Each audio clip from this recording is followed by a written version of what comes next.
Nung nag-aaral pa ako ng high school hanggang college, every time nagpupunta kami ng mall, ito yung paborito kong binibili.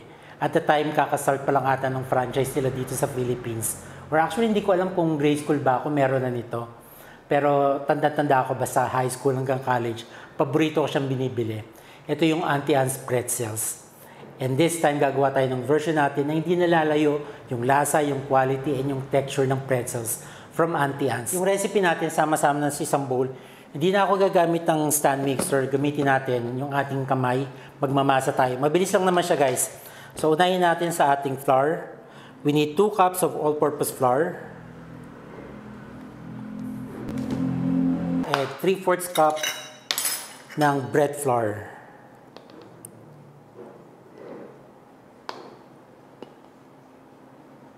Tapos, we need 2 teaspoons ng yeast. Instant dry yeast. Guys, pag bumili kayo ng isang malaking pakete ng yeast, yung mga hindi yung pa nagagamit, ilagay nyo lang sa freezer para tumagal yung buhay ng yeast. Ito actually, di ko alam kung before pandemic pa to or kakastart pa lang ng pandemic. Since bihira naman ako mag-bread talaga, ang dami talagang na-stock na yeast sa freezer ko. And then we need 1 teaspoon ng salt. And then 2 tablespoons ng brown sugar.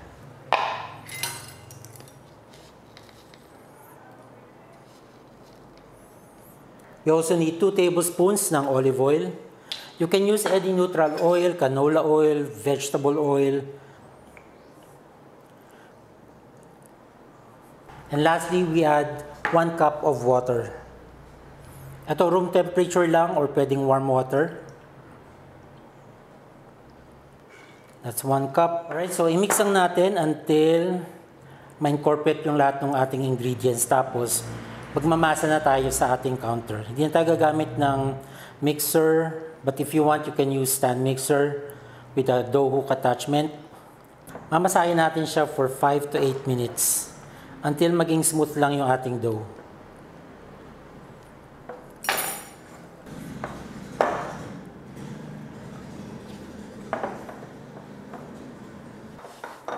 Yan, pag nabuo na siya, pwede nang masahin dito sa ating counter.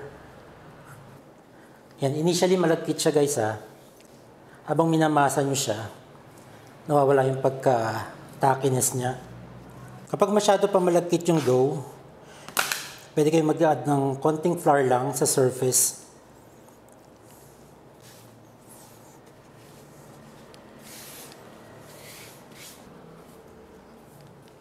Pag smooth na yung dough, i-rest natin siya for 45 minutes to 1 hour. Depende sa temperature sa kitchen nyo.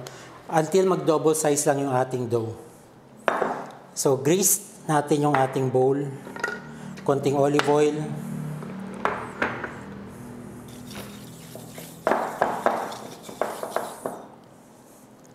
Alright, so i-rest lang natin for 1 hour.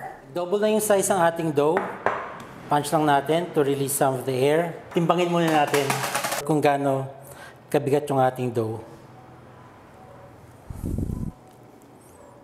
Tumimbang siya ng 650. So around 105 each. Kasi gagawa tayo ng 6 na pretzels. Na-divide na natin into 6 equal sizes yung ating, or equal weights yung ating dough. And then, bibilugin na lang natin siya, tapos i-rest ulit natin for 20 minutes. Saka natin siya i-shape ng pa-pretzels.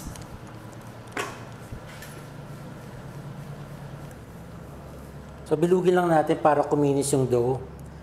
And then, i-rest natin. I-rest ulit natin for 20 minutes. Umalis na yung ating dough, na-rest na natin siya. So, i-form na natin siya ng pa-pretzels. Kahapon actually, nag-practice ako kung paano gawin yung, yung technique sa Auntie Anne's, yung ginaganon lang. Tapos umiikot siya. Hindi ko magawa. So, mano-mano na lang. So, i-roll lang natin ng mahaba. Depende naman to kung gaano kanipis yung gusto nyo for your pretzels. Yung sa Auntie Anne's kasi ganito siya. Hindi ko magawa. Yung ginaganyan lang. Tapos pag binaba, korting pretzels na siya.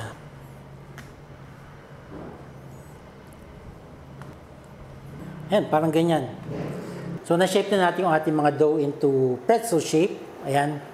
Tapos, meron akong water dito. Inaantay ko lang kumulo. 4 cups of water.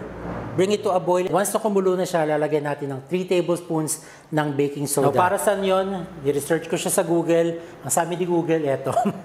Pretzels are dipped in baking soda bath before baking to develop their characteristic chewy texture, shiny crust, and distinctive pretzel flavor. The baking soda, when combined with hot water, creates an alkaline solution that interacts with the dough, altering the surface and promoting browning during baking. So, yun ang purpose niya. So, kumukulo na yung ating water, lagyan natin ng baking soda. And then yung nagawa nating pretzel dough, ididip lang natin sa baking soda bath for 15 to 20 seconds on each side. Huwag niyo susobrahan kasi baka magkaroon na siya ng metallic taste.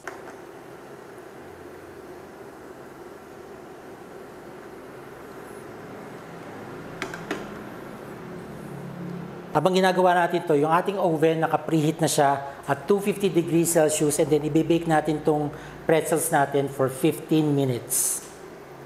Alright, tanguin na natin.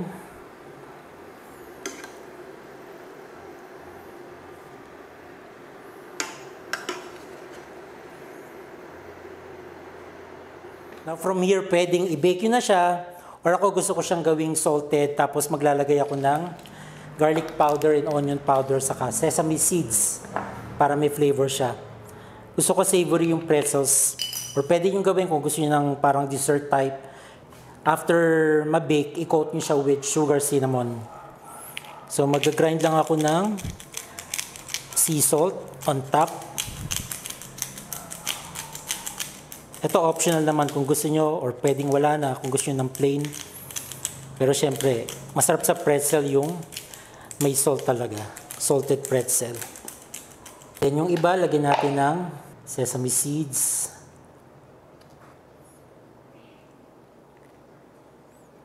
Onion powder. Sprinkle lang natin.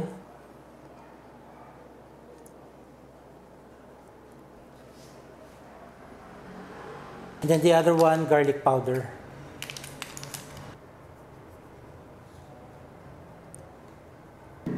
So, bake natin at 250 degrees Celsius for 15 minutes. Eto na guys, luto na. Promise, ang bango niya. Spread nyo lang ng butter sa ibabaw.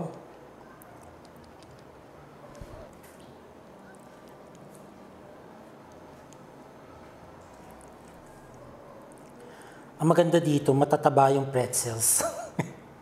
Look at that naman, oh. Apaka-perfect. Sulit na sulit to. Matataba yung mga pretzels and yung amoy niya guys, anti-ants na anti-ants. Ito yung favorite na dip ko dati sa anti-ants. Marinara sauce. Nabili ko lang siya na ready-made na. Yung mga pasta sauce. Meron mga Neapolitana, arrabbiata, ano pa, mga bolognese. So, ito marinara sauce. And then yung isa, cream cheese with freshly ground black pepper. Yan. Perfect.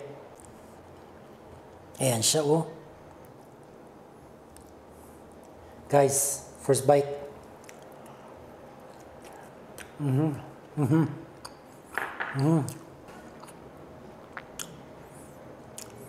Sarap.